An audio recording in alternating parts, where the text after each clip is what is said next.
low caloric density foods with a lot of water in them, greens and. But Watermelon. yeah, watermelon, grapes. Yeah. Instead of peanuts and it has me logging everything, but it labels it, and then it throws all these psych tricks in there, which is pretty sweet. You drinking any pop?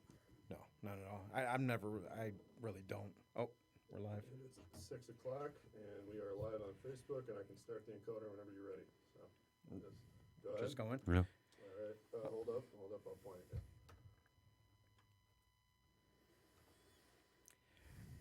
Hey everyone, I'm Vince Orlando. This is the Human Condition, Episode 10, Self-Love, Self-Esteem.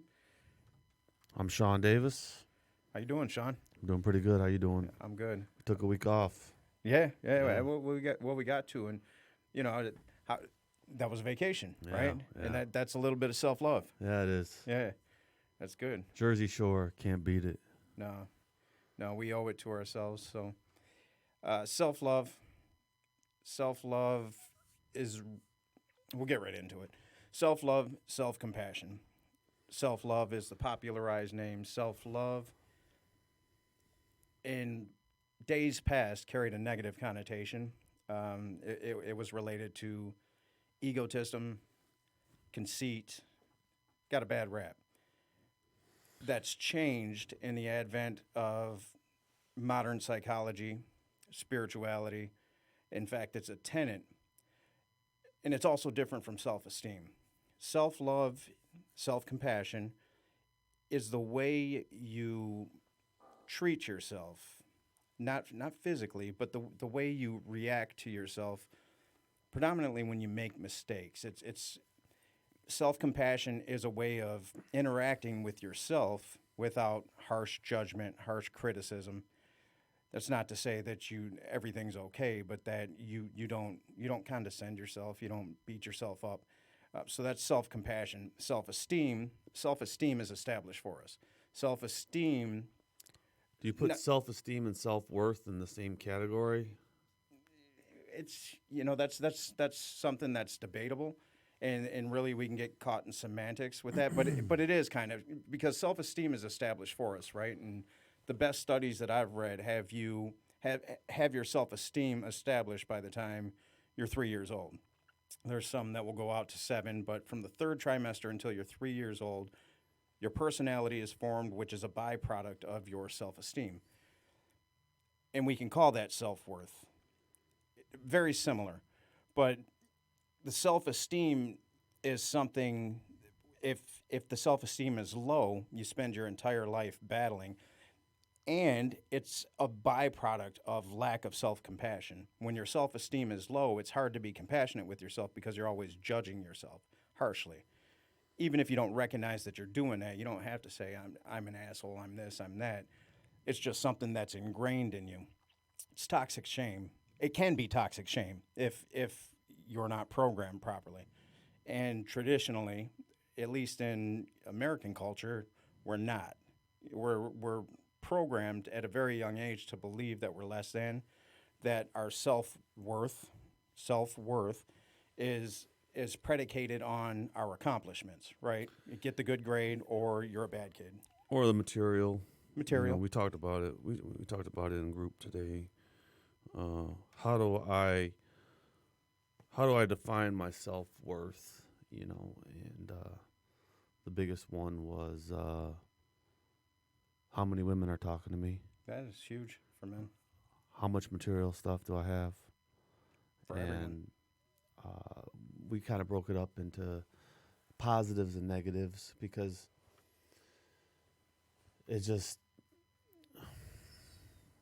we're programmed to really compare the outer to other people, right? Right. I got to compare myself to my next door neighbor and what he's got, and if he's got more than me, then my self-worth is going to be diminished. I'm always going to be in competition, and we get into all this. I mean, the group that I sit in on the morning at work we're all in recovery, and I even talked about that. When I got into recovery, 2001, 2002. There was a cat that had a lot of years, like 24 years, and he said, I suffered from no good dirtbag piece of shitism for a long time. Yeah. And then when I got into recovery, I still suffered from it Yeah. because I didn't know how to value myself. Well, and I, that's you know, an interesting point too. like I still carried that with me for a long time. And it's huge because it goes into just how we are. And so if I'm trying to find self-worth, it's difficult if you've experienced trauma, abuse, all forms. It's going to be shifted, and it's going to be on the lesser end.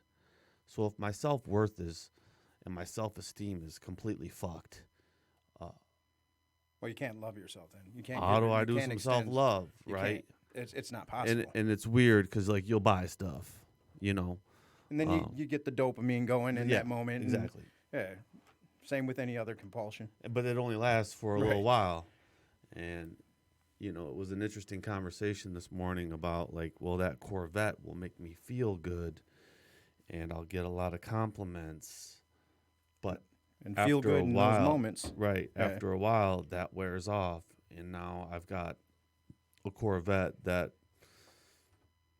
sure, it's fun to drive, but Doesn't make you happy. 83 Buick LeSabre I thought was the funnest car to drive. It's still one of my top 5, you know, and a car only costed like $2,500. Yeah, so your self-esteem, if it's low, you can extend self-love to yourself. Self-compassion allows for mistakes, and societal conditioning does not allow for mistakes. There's a drive towards, I don't want to say excess, even though that's where it winds up, but it comes down to something as simple as grades.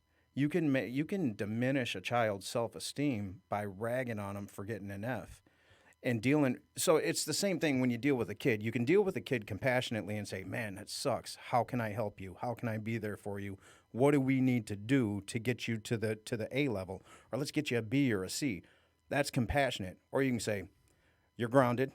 You're grounded. Get in your room. You're not leaving till next. You know what I mean? So you can make them feel really bad about themselves. Or you can say, hey, we're human, so let's work through this. Now, that's what compassion is. And self-love is self-compassion. It's not the act of taking yourself out, even though that matters. Going like you just went on a vacation. You need that. You deserve that. You should get that kind of time with yourself. But that's not all it comprises of. It comprises of, if I make a mistake, I have to be okay with the fact that I made a mistake because I recognize the human in me as I do the human in everyone else.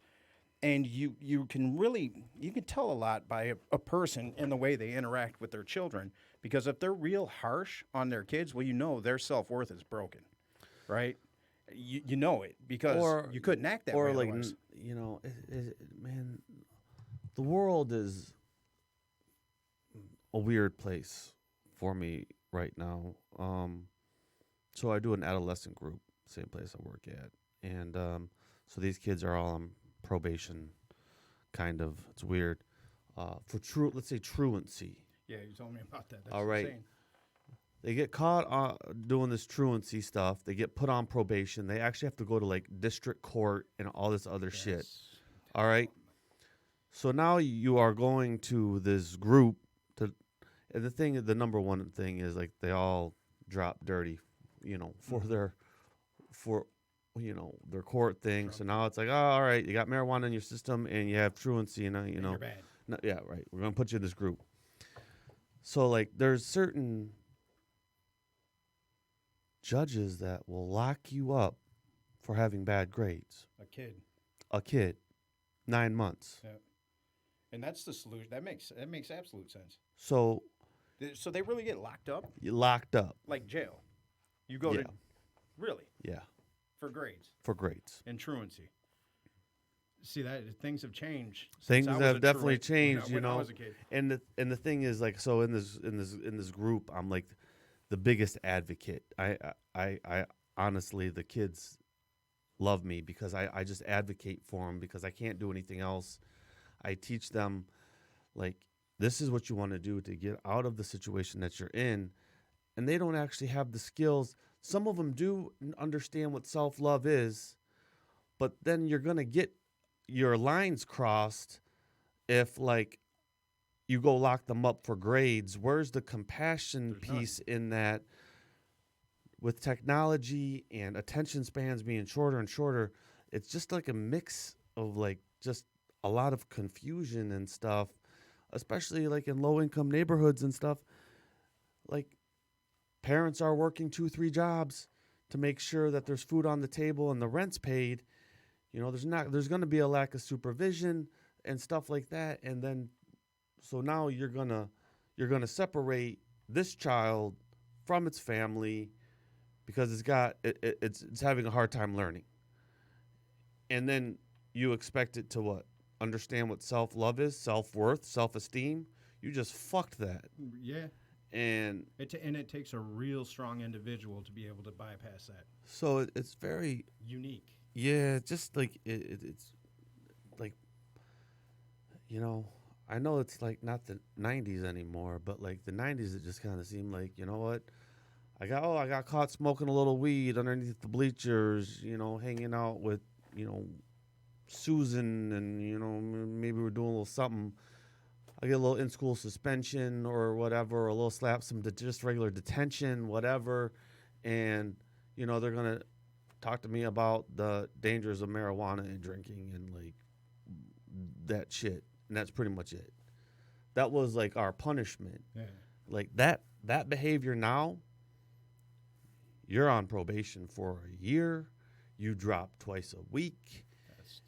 That's disgusting. It's just crazy. It's just crazy. And then, you're trying to teach the kids, substance abuse disorder and all this stuff. And a lot of it just, it creates more stress.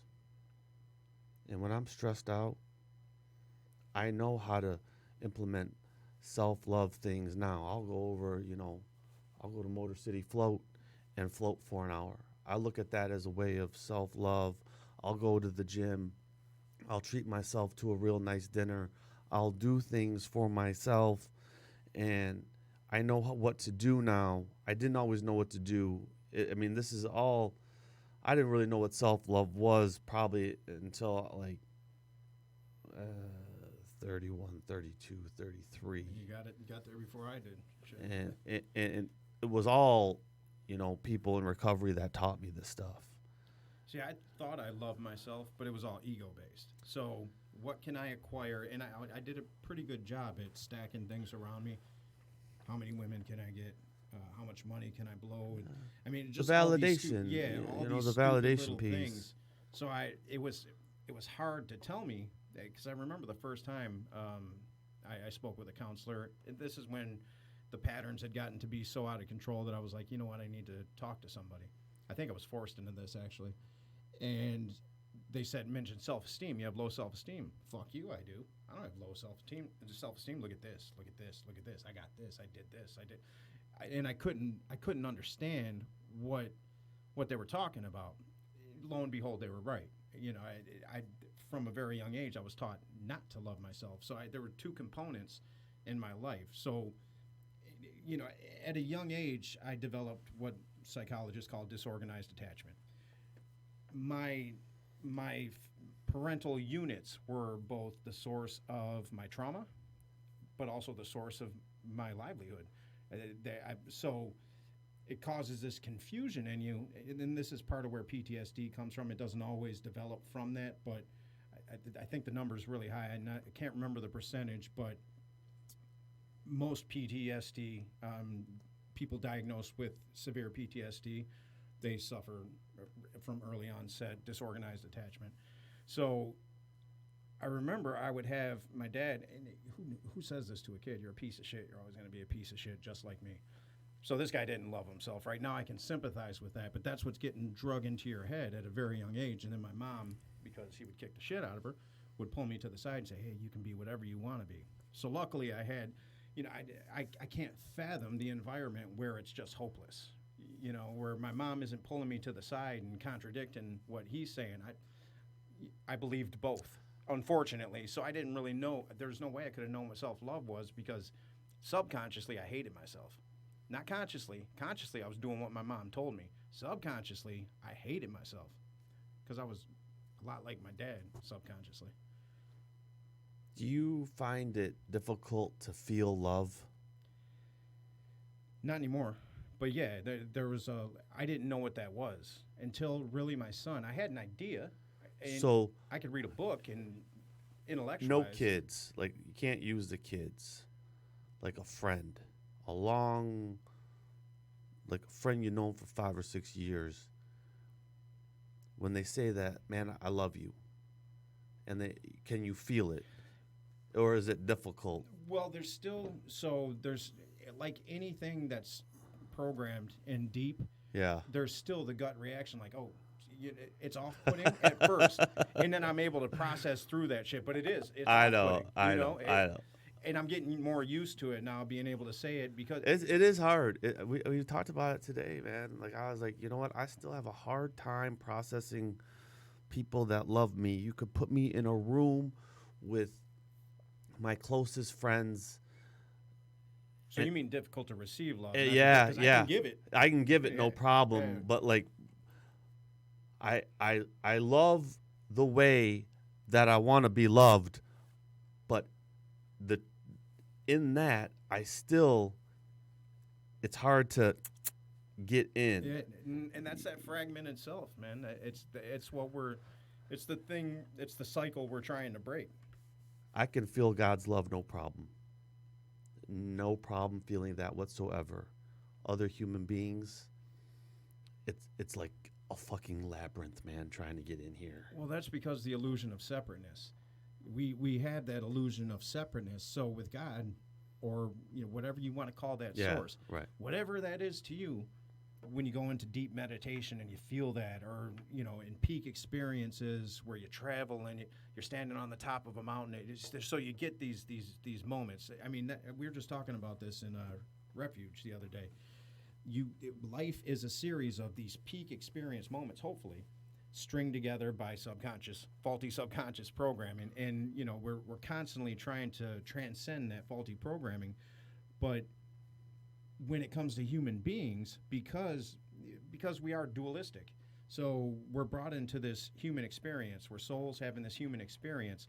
Just being in this body and confined to the 5 senses, it validates that sense of separateness. So when somebody comes at you, and again, the way you react to them, the way you react to them is only how you react to yourself. So if they're saying I love you, and your first reaction is that's fucking weird, that's how we're reacting to us. So like at Unity is great for this. They'll say, turn to your neighbor and say, I love you and I appreciate you.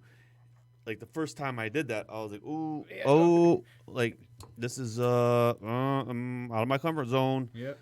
But they just push that. They're real big on it, and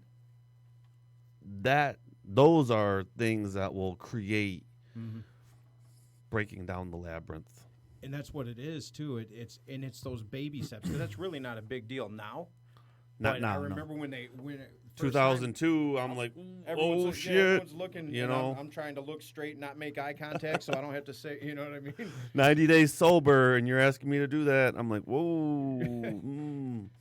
And you're looking at them, and I really learned a lot. That probably Unity broke down. Like I'd probably still be,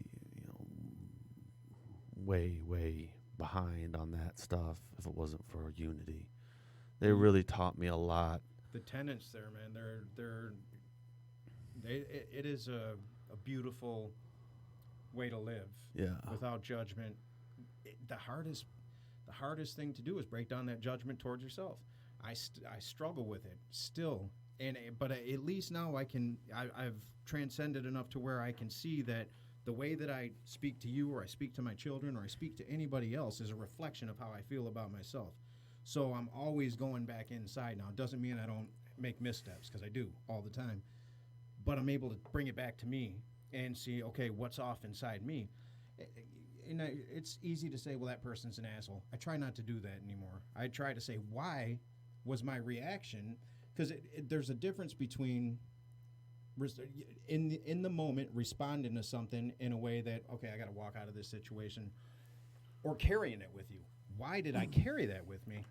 Well, because something that happened in this interaction affected me at a visceral level, so I need to figure out what that is. And it's the same. I always had trouble taking compliments. Couldn't do it. Shied away from them. I didn't. Yeah. I wanted no compliment. And don't say you love me, but I'll love the shit out of you in the only way that I knew how. It's different now.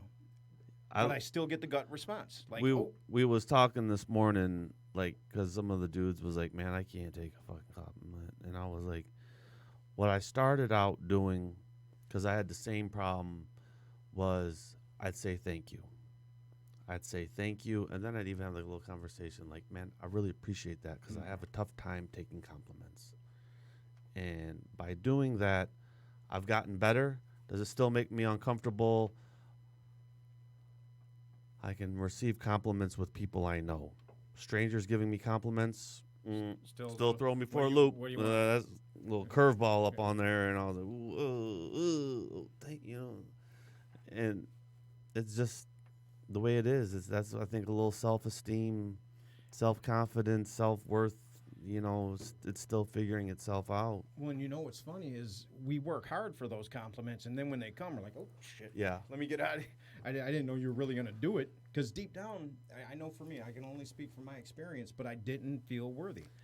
When you're not worthy to your father, and again, it's all subconscious. That's nothing that I was carrying around. You wouldn't catch. I was so egotistical as a child. It was all the defense mechanism. It was all overcompensation. So egotistical. So you would never, I would always talk about how great I was, and I didn't believe none of it deep down. You know what I mean? That was deep down, I believed what I was told. You're a piece of shit. You're never going to be anything. And I've struggled my entire life to bypass And so that. now, can you accept a compliment without it affecting your ego? That was another one. That was we talked about this morning too. Yes. Yeah. Well, and I can, because the things that I'm done with soulless pursuits. Things that don't have the benefit of possibly transcending me to a new frequency, I'm not interested in. When it comes to money, I turn down shit all the time that could, might be able to make me a millionaire. Instant millionaire, take me to the next level of whatever. I have zero interest. I would rather the next level. Yeah, and I want that next level of frequency. I have no interest in soulless pursuits at all. So when people speak of, it's still awkward when they talk about things that I write, and when people comment, and it's hard to take them when they're in the inbox. And now I'm like, oh shit, I'm in a conversation. Now I have to engage in this conversation, but at the end, it always feels good. Before, I would duck the conversation. I would make some kind of self-deprecating remark about myself, make it a joke, and then I would exit the conversation. Do some sort of passive whatever to like get out of whatever the feeling was. Well, in the translation there is it is self-esteem. We can't even let other people love us, because deep down we don't love ourselves. Now, in what we've gone through in our separate journeys and what we've transcended, we've learned that love of self is necessary, and not in love of self as it pertains to conceit, but self-compassion. We know that to be true. Because we know that to be true doesn't mean that it's true automatically. Like, there's still the stuff, in Refuge the other day, I was talking about, I've been a real asshole to my ego. So if we truly believe that we're all one, that everything's connected, well, how could the ego not be connected? It's all a part of our makeup. Our story's a part of our makeup. It's not who we are spiritually, but it's part of it. So I find myself wanting to separate my ego out from who I am, and pointing the finger and saying, oh, my ego wants to do this. And is it ego? in the same way I have PTSD. It's just a label that helps me to understand things a little bit better, but it's me. So when I've alleviated my conscious thought process and gone into my abyss, that's when the ego comes out to play. It has full reign, and I'll point the finger and I'll be pissed at the way the ego acts out. All the ego has ever tried to do for any of us is protect us. That ego was formed from infancy on, and all it's ever really tried to do is protect us, like a parent that doesn't know what the fuck they're doing, but they're trying hard. Your ego needs self-love. So I haven't been giving it to it. I've been treating it like, so the same abuse that the ego took, abandoned, abused, all this shit that created the ego in the first place and put all of these defense mechanisms in place, all of that, I'm doing the same shit. Because, oh, my life's good now. My life's good. I've transcended this, so I don't need you, so fuck you, ego. And it's not cool. You know what I mean? I'm abusing that kid part of me in the same way that kid part was abused when I was a kid. And I realized that, and I'm like, I'm treating this as a separate entity, and it's not. It's a part of me, and I have to learn to embrace it. And Remember, there's two sides of the ego. There's the angel and the devil. Right, because that's what it is. The angel and the devil will still bicker. Right. And they don't need it. The higher self doesn't need to. It's like, what the fuck are you doing down there? You know what I mean? Like that's stupid. You're not separate. You're the same. Right. Now this part wants to act differently than the other part, but it's funny how they'll still be at odds, and I'll catch myself. So I that was a really profound revelation for me, in that I got to quit being such an asshole to that part of myself that really just wanted the best for me. And why would that part of me not act out when I'm caught off guard? If I've drank too much and now all of a sudden because in PTSD you're the space that you have from stimulus to reaction, it's really reactive, but stimulus to response is this big. So I take anything to alter my consciousness, I'm susceptible to a flashback. So why would it not act out at the given opportunity? I would, you know what I mean? Even as an adult who knows better, if somebody, not so much now, but maybe 5 years ago, you treat me wrong, I'm going to look for ways to get you back. I'm going to look for ways to boost my self-worth artificially for the time being, just so I can feel like I haven't been ground into the dirt. I've been doing it wrong. You know what I mean? And that was a strong revelation. That's self-compassion, being compassionate with the parts of yourself that acted in a certain way before it knew better. That's a very important part, and I think people need to. We get so damn down on ourselves, and society wants us there. I'm not a conspiracy theorist by any stretch of the imagination, but there are ways that governments control people, right? Control the masses, and if you keep them fear-based. If I keep them fear-based and systematic less, thinking that. Keep them always grinding, right? And don't get them thinking. No. They're thinking a little bit too much. Put some fentanyl on the street, and do some stuff. Change it up. Think about the original sin bullshit. Like, how do you get past that? You're born less than. Your only way to, and I'm not bashing Catholicism, but come on, the original sin, you're born a sinner, you're born less than. The only way to any type of transcendence is by worshiping. I don't know. I'm not familiar with that original sin stuff. You're born a sinner? In the context that they use it, sinner, bad. My parents weren't very spiritual. They were just kind of like, you can figure it out on your own. We just kind of... That's good, though. Just kind of figure it out on your own. And that was it. Yeah. I think that's good. Kids are smarter than we want to give them credit for. It was a lot of fun figuring it out. And then I think at some point I took on other people's perceptions of God or the Creator that no longer really worked for me. And, I think when you go through puberty and stuff and you have a change of emotions,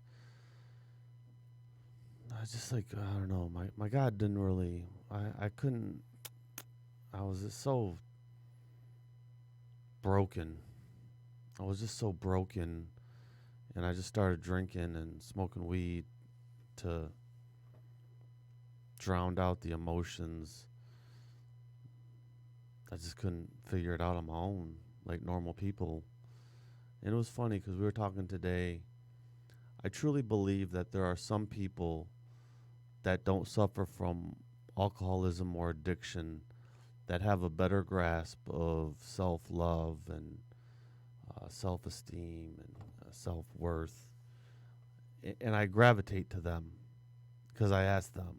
I like, uh, my spiritual chiropractor and the lady that does deep tissue massage, who also does cranial sacral for me, like, they know what self-love is and self-worth. And even my previous Reiki healer was always real big on teaching me about self-love and being compassionate with myself and experiencing more joy. She was like, you don't really, like, you grind. Mm-hmm. You grind a lot. You need to go have more joy, laugh more, have more fun. But my mind was always like, well, I got to do this and I got to do that in the material world, and the laws of prosperity and abundance were not prevalent or even existent. Sometimes I go into this mindset where I just got to grind out and make this money and do this and do that and self-love, and I could need a new pair of shoes and I'll wait till they're like ground into like holes in them before I go get a new pair. And then it's like, oh, well, what do I get? And my relationship with the material world is very, very convoluted and just doesn't. It's insane. It's insane because I don't like the material world. I don't like how it operates. I don't like how people go after greed and status-seeking stuff. So I can't stand the material world, but yet I know I have to operate in it at some extent, and so it drives me a little nuts. So what about the material world do you find reflective in yourself that would cause you to hate it? That's something that I've had to contemplate, because I know it's a reflection of me, my perception of it, and how I relate to it. That has everything to do with me. So, and that was another strong revelation. It's like, all right, so I don't like those things either, but I'm here. Yeah, right? I mean, I got to deal with it. I'm here. I got to deal with it.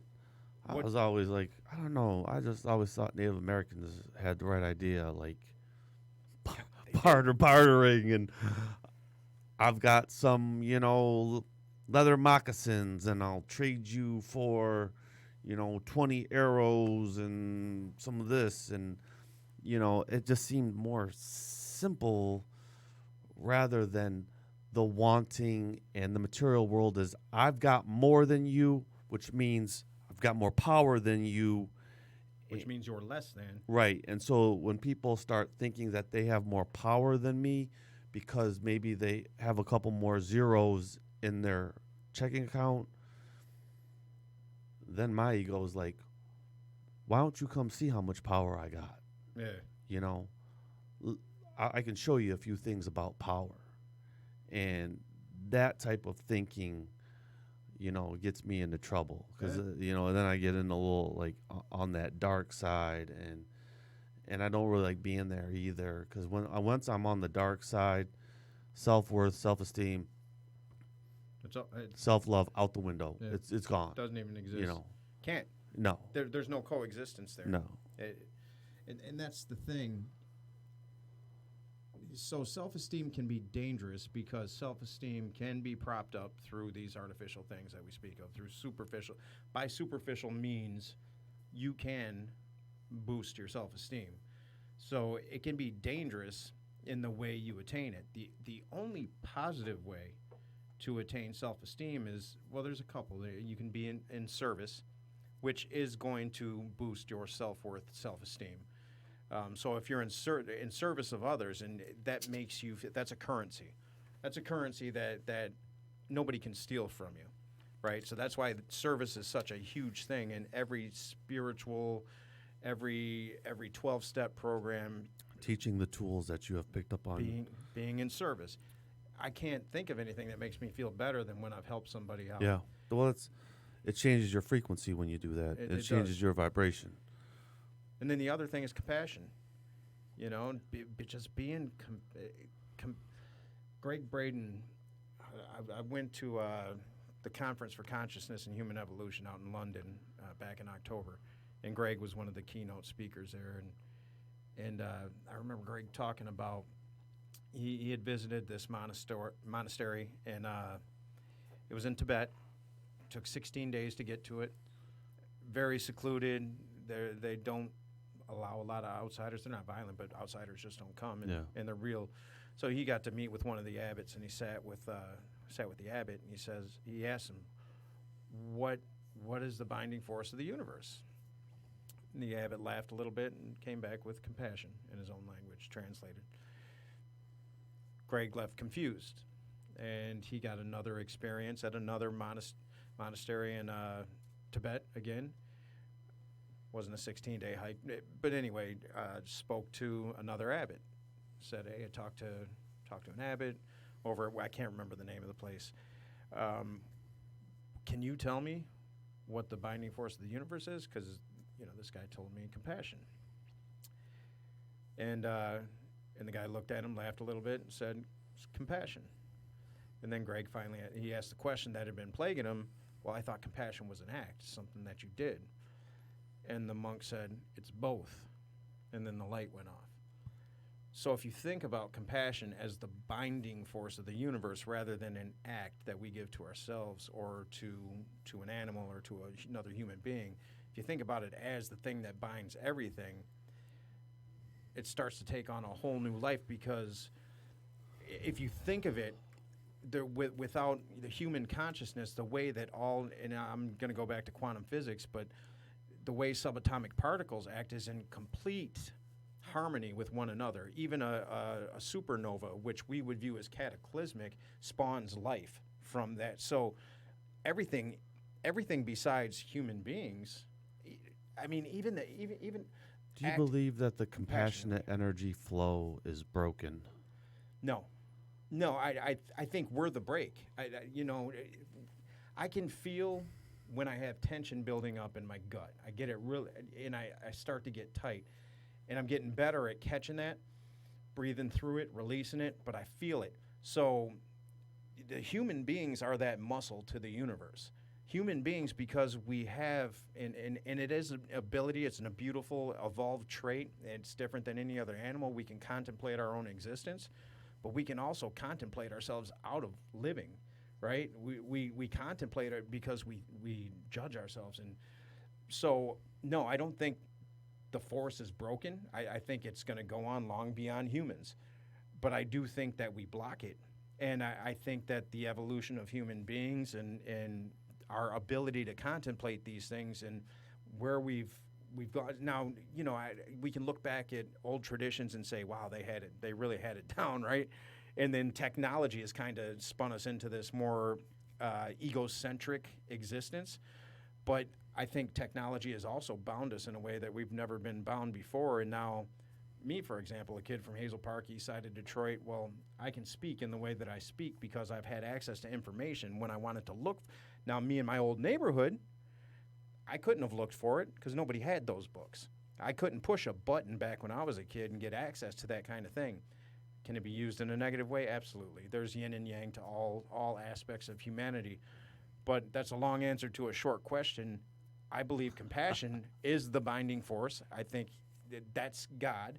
That's source. It's infinity. I don't think there's a beginning and an end to that. And eventually somebody's gonna get it right. You know what I mean? Christ got it right. Gandhi got it right. Martin Luther King got it right.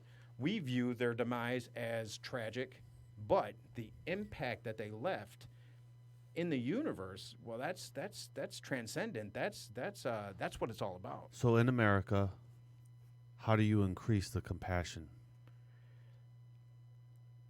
Gandhi said it best: be the change. Right. That's all you can do is be a light.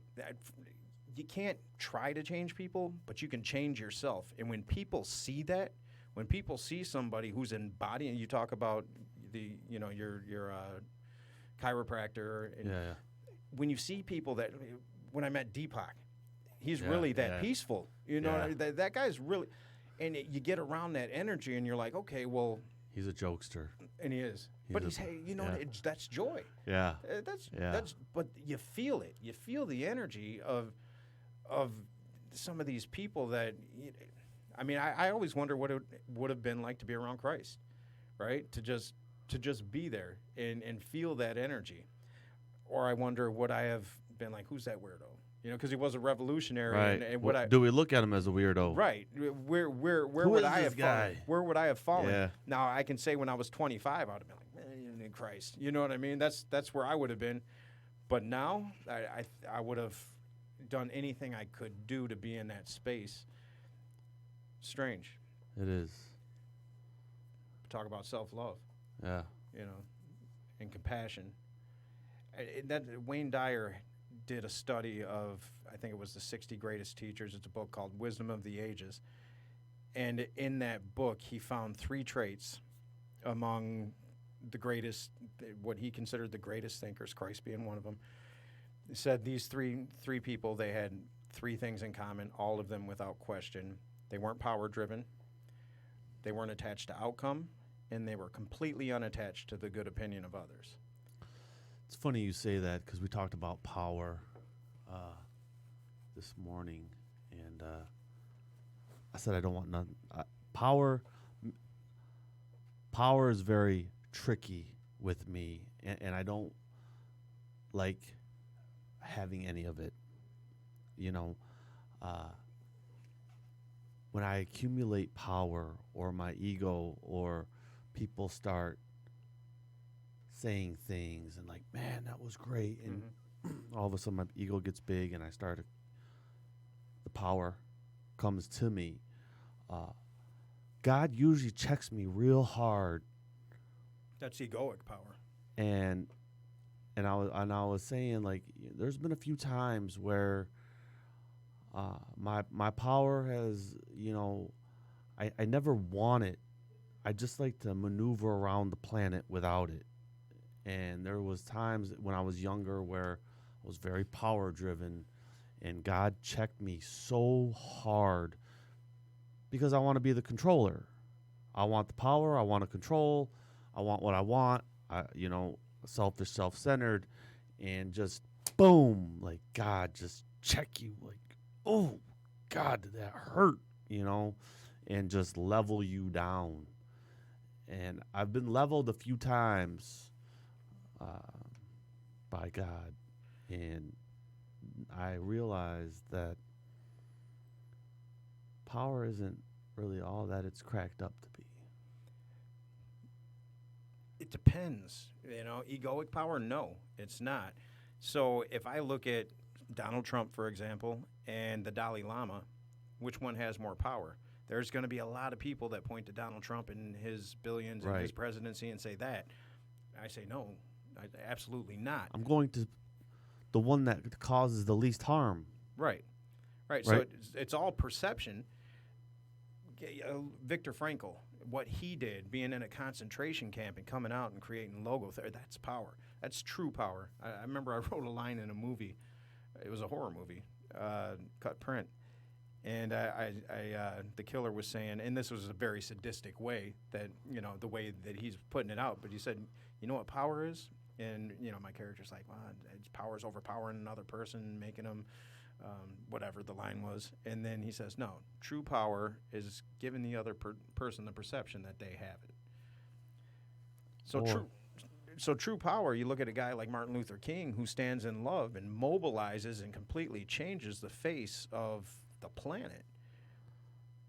So is that power, or was he just utilizing his life's purpose and the gifts that God gave him? That's what power is. That's So if you play, and now he wasn't power driven. He wasn't looking for accolades or anything like that, and you could tell. And the speech he gave the day before he died, talking about how he was going to die, I mean, it gives every time I see it, it gives me chills. Yeah. That is true power, because if the binding force of the universe is compassion, well, how much more compassionate can you get than to be willing to give your life to this purpose greater than yourself? That's power. Was he driven towards that as power? No. You know what I mean? That's just, he embodied what power is. So our perception is skewed as human beings. When we're confined to the five senses, it becomes an egoic pursuit, and then it's no good. It's the power you talk about when God says, nah, come here, stupid. You know, let me go ahead and give you a slap. I ain't going to kill you, but you're going to have to shift this in yourself. Yeah. I mean, it doesn't happen to everybody, because we go back to the example of Trump, and some people just live there till they die. Yeah.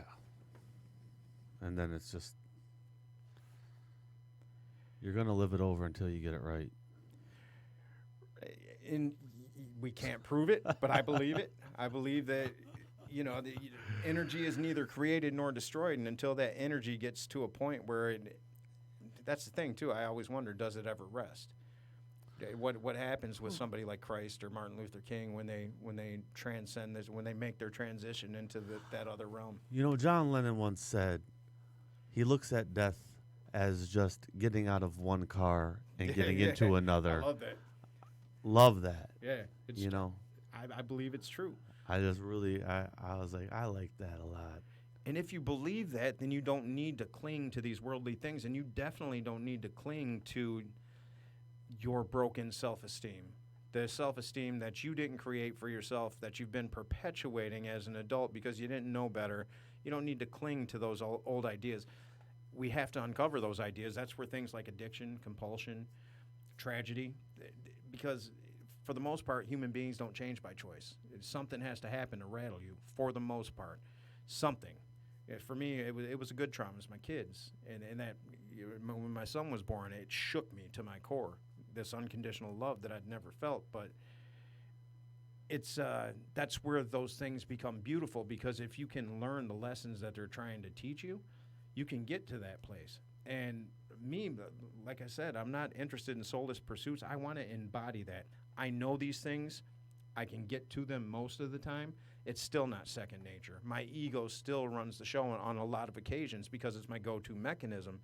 So for me, I would like to embody, even for a day before I pass, embody the space that somebody like Jesus Christ or Gandhi or Mother Teresa, that they embody that space and know what that feels like to just be a light, to have a purpose larger than yourself, to not be bound to what the world around you tells you should be bound to.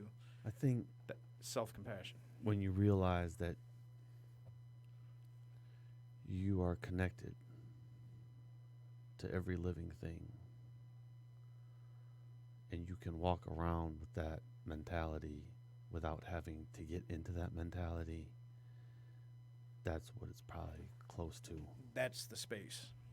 That's the space where we talk about flow, right? Feeling the flow. Compassion flows. It flows from the beginning of time to the end of time. We can look at the world now and say, oh, it's so bad. Every generation talks about how bad it is. But the truth is the population continues to grow, because no matter how bad it is, you go back to a neighborhood. I grew up in this neighborhood where the parents don't have hope, and they still change diapers, and those kids still grow up to be adults. So there's compassion in there somewhere. There's an innate compassion. Even you're hopeless, right? You don't see any way out, and you extend that to your kids without knowing it. It's a lot easier to throw that kid away. You know what I mean? Yeah. It would be a hell of a lot easier, but there's something ingrained in us that makes us do the opposite. And even though I love what Marianne Williamson talks about in their book, Return to Love. Every act is a cry for love in some form or fashion. Even the terrorist that's over there chopping people's heads off. If you look at the way that these kids were raised and the hate, and well, that act right there is I'm not justifying it in any way, shape, or form, but it's a cry for love. It's a twisted cry for love. But at the end of the day, you want somebody to pat you on your back. Right. You want to feel connected. Same with serial killer. I mean, this is where my mind goes when I start thinking, can I truly love everything and everybody on this panel, like Christ would. Christ didn't hang with the politicians. He was Or with would the, you just look at that as that they're connected to, as you have compassion for them, you just understand that they're connected to more of the darkness. And so you're going to have dark and light. You know, you're going to have that duality. Mhm. But even in the duality, I'm still compassionate towards the darkness. You have to be. It's a Right. it's a prerequisite. So then for you our understand. transcendence. You understand that it's still in the flow. The There's- darkness is still going to be. You just can't have light. No, it allows you to sympathize and empathize.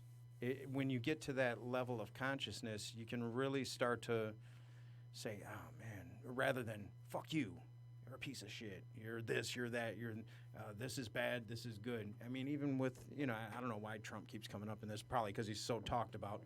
But it's so easy to point a finger over there and say this is bad. This is good. You know what I mean? It's so easy to do that. But what really needs to be done is like, wow, that if you've ever read anything about just him in particular, not picking on the guy, but the way that he was raised, and like he's a child, he's a grown toddler that never really had love. Honestly, I mean, he's a great study for just basic psychology, like the narcissism, and you look at it and you can engage in the hate banter, right? And stand behind the guise of virtuosity, which a lot of people do. That's the problem with the radical left, is they stand behind the guise of virtuosity. They find good causes, good human-driven causes, humanity-driven causes. Then they stand behind the guise of that, and they spew hate. All you're doing is fueling the fire. It's at a certain point, humanity's got to take a step back and say, I understand. I don't agree with you, but okay, I'm going to pray for you. In the best way that I can. The fire is out of control. It is. For sure. I mean, I say and some people like to fuel the fire. That's their thing. It's just dopamine. It's just. You feel connected when that dopamine gets triggered. When the POTUS is, loves to fuel the fire. Now we're all fueling fire or trying to put it out. It got everyone going. And the only way to extinguish it is to be the light. If Yeah. you engage in the rhetoric, the back and forth, you're done. You're done. All you've done is fuel it. Now the fire's bigger, and that's what is happening. Is that the fire continues to grow larger and larger. So all you can do is be the light. Stand fast in your truth. Can't do that without. You got to be compassionate towards yourself first, because if you're not, you can't truly unconditionally love everything around you until you get to that place within yourself. It's impossible. It's impossible. We got the sign 2 minutes. You got anything to say in closing? This was a real good episode, man. Yeah, we went in on some Yeah. self-love. Yeah. Dug into a lot of different stuff. I just want to enjoy the journey. It's all about enjoying the journey. It is. It is. And we got the finger. And that's me. We got the finger, so keep the comments coming. Love yourself. Easier said than done. I'm still trying every day. But keep the comments coming. The ideas for different subjects, and we'll keep talking about them. We're going to get some guests in here. We're going to get some guests in here in the real near future. We'll keep everybody posted. It's a human condition. Thank you. Thank you. Mics are off.